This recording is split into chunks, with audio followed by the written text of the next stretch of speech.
is yung tingin lang natin na kaya natin agad-agad marating. Pero ang Panginoon po, sinasabi po sa atin na tayo po ay magtiwala sa Kanya. God promised to bring us hope, prosperity rather, and meaningful future. Ang gusto po ng ating Panginoon na bilang isang wise Christian, malaman mo kung ano yung purpose niya para sa'yo.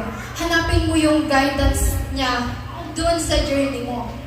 At sinasabi po ng ating mahal na Panginoon na gagabayan ka niya doon sa tinatahak mong track, papunta doon sa gusto mong goal. At hayaan po natin na ang ating mahal na Panginoon na manguna doon sa ating journey.